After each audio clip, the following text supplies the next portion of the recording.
6 डिसेंबरची बातमी सगळ्याला माहिती आहे, पण ज्या दिवशी बाबासाहेबांनी शेवटची ओळ लिहिली तो 5 डिसेंबर 1956. कोणी आठवतोय का? दिल्ली थंडी वाढत होती, पण एका खोलीत विचार, क्रांती आणि लढ्याची ज्योत अजून जळत होती. डॉक्टर बाबासाहेब आंबेडकर शरीराने थकले, पण मेंदू अजून रणांगणात होता. एका हातात पेन, समोर संविधान नोट्स आणि देशाला न्याय देण्याची शेवटची धडपड. हा देश समान हक्काने जगायला शिकला पाहिजे, हा त्यांचा श्वास, त्यांचा धर्म. खोल शांत होती, पण त्या शांततेत इतिहास लिहिला जात होता.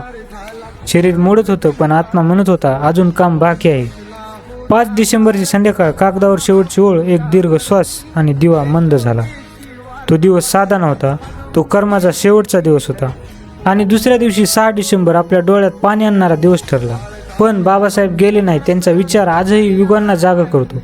ते म्हणाले होते, मी जाती निर्मूलनासाठी जन्मलो, शेवटच्या श्वासापर्यंत लढलो. आपण फक्त फोटोला हार घालतोय. नाही, बाबासाहेब म्हणाले असते, हार नाही, हक्क उचल. आज प्रश्न असा नाही आपण त्यांना आठवतोय का, आज प्रश्न असा आहे आपण त्यांच्या स्वप्नांसाठी काय करतो. स्वतःला विचारा, अन्याय दिसला तर आवाज उठवतोय का? समता, शिक्षण, स्वाभिमान हीच खरी श्रद्धांजली नाही का? त्यांची समाधी चैत्यभूमीत आहे, पण त्यांचे विचार आपल्या कृतीत जिवंत असायला पाहिजेत. आपण फक्त भक्त नाही, आपण त्यांच्या क्रांतीचे वारसदार आहोत.